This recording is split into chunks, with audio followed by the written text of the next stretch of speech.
So, based on the connectionists' idea of a memory network, you can basically think as memory as a web of ideas. And so all memories are just organized in this giant web. And basically, the take-home message from this, and one of the kind of beauties of this web, is that any time that we're trying to remember something and store something in long-term memory, the more embedded it is, the more connections it has with other things in this web, the more likely it is to stick around. So if you remember back a couple weeks when we were talking about how to best study for an exam, one of the things that I said was trying to connect that information to yourself. And that was the reason why I was saying that, is because by making a connection to yourself, thinking about how the material applies to an experience in your own life, basically what you're doing is you're not only creating building on the web for cognitive psychology, but you're also making connections about your own personal identity and experiences in your life. And you're basically taking the idea that we're learning in cognitive psychology and deeply embedding it within this memory network that you have. And so the more likely that you are to deeply embed it within this network, the more likely that that information is going to stick around and be accessible to you as life goes on. And so the more embedded something is, the more likely it is that it's going to be remembered. And so when we think of the memory network in this way, really when it comes to trying to improve our memory, which is something everybody wants to do, really the way to do that is to better organize our memories, to try and make sure that any new information that we're bringing in is strongly connected to other information that's already in our memory network or our memory web. And so really, memory just becomes an organization and maximizing that organization and trying to have as many connections as possible so that we can maintain that information in our long-term memory. So really memory, at least from the viewpoint of this memory network, is really an organizational process. We're trying to organize and connect it to as many things as possible.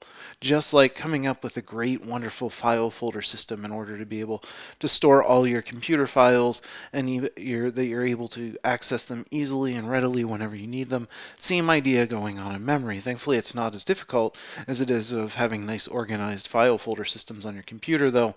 It's really just when you're trying to get information into long-term memory, organizing at that moment that you're trying to get the information into long-term memory. Now, based on this idea of a memory network, it also becomes clear why we have the experiences that we have with retrieval cues. And so we talked a couple weeks ago about those experiences where, say, you go back to your hometown or something like that, and suddenly memories that you haven't thought of for a long period of time suddenly come back to you.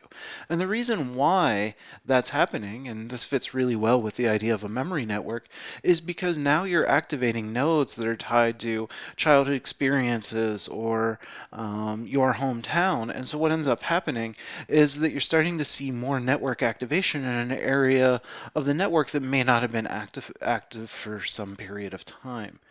Now, the other way that we see retrieval cues come up is sometimes when people are struggling to remember something. And so this happens to me all the time. And if you've ever had me in a face-to-face class, you'll probably have seen this process, but I'm not alone. We see this all the time with our friends. So the example that I have here, I have this, I don't have many television movie star crushes or anything like that. But I do have a crush on a person, although maybe I'm the worst at having crushes, but I can never remember her name. And so in the process of trying to think who this actress's name is, I might do something like I'm talking to a friend and I'm like, oh yeah, well I have a crush on this one actress. She played the girlfriend in this show. The show was 30 Rock, and she was the girlfriend of Alec Baldwin. And yeah, that's right. They had a child, and Tina Fey's in that show. Tracy Morgan. There's the guy with the hat that always has the funny hats, and oh yeah, her name was Elizabeth Banks.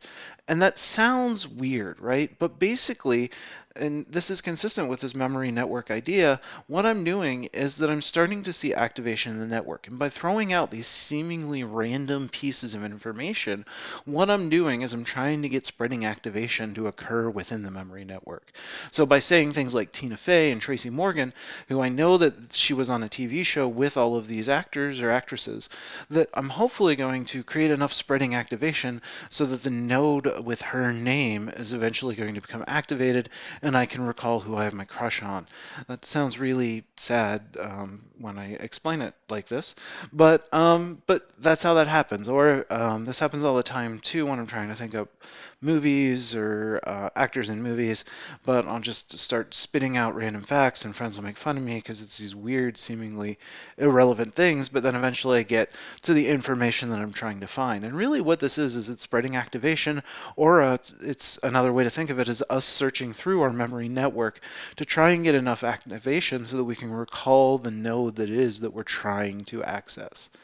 The other nice thing is this also explains context-specific learning. So, or if we think about encoding specificity or any of those things, that by activating nodes that might be related to, say, underwater or whatnot, then we also are going to start activating nodes of our experiences underwater. And so, we might have a weird memory about time that we were drowning when we were swimming, but also, oh, that's right, I remember learning that word list, and maybe I remember some of the items on that word list.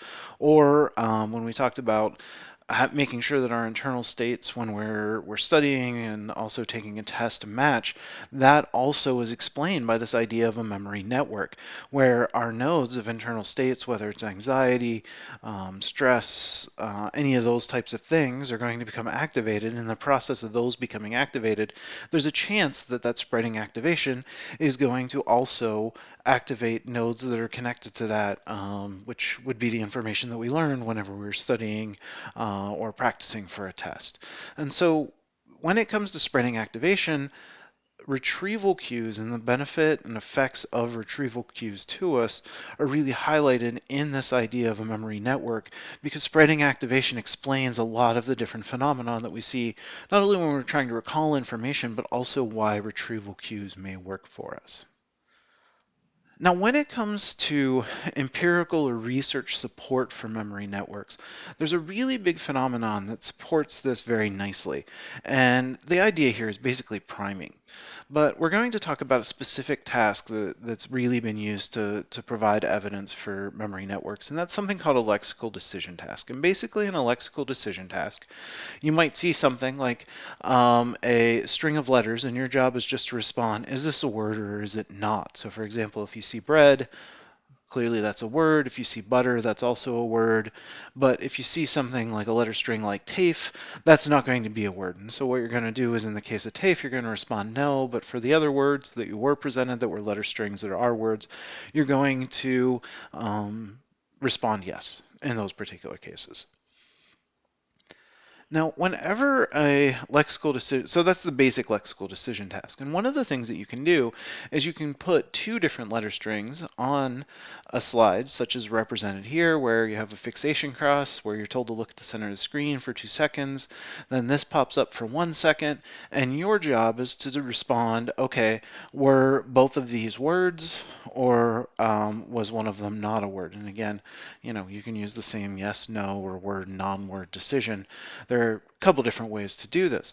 But one of the things that researchers did is they started to connect these words in a lexical decision task so they were semantically related or unrelated. So bread and butter, those two things are going to be semantically related to each other, right? Because a lot of times we'll butter bread.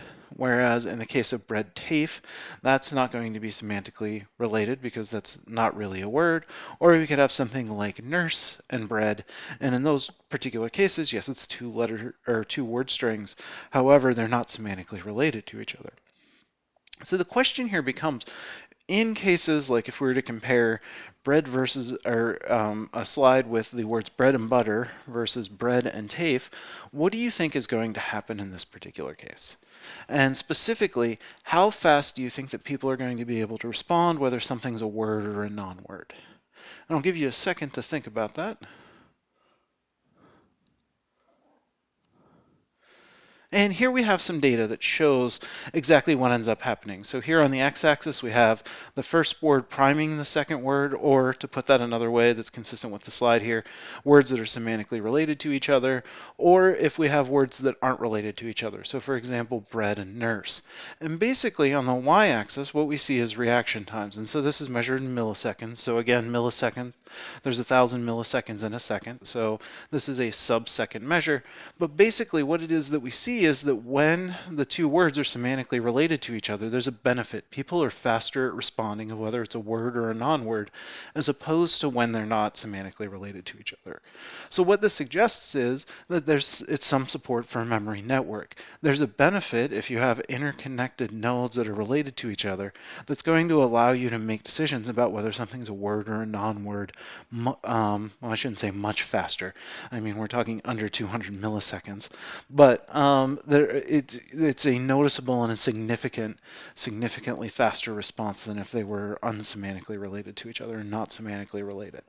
And so this priming and these benefits that we see of faster responding are support for this memory network, because it suggests that as we're seeing those two words are, since they're semantically related, the nodes are going to be connected, and we're going to see some improvement in performances as people carry out this task. So that's some of the empirical support for memory networks. A lot of the work where we're looking at interconnections between words and whether they're semantically related or not is really is a really robust field of research, but also the main thing that mostly people are looking at in those particular cases are this memory network and trying to find support for this memory network. So that completes our discussion of organizing memories. If you have any questions, definitely reach out. I'm always happy to help.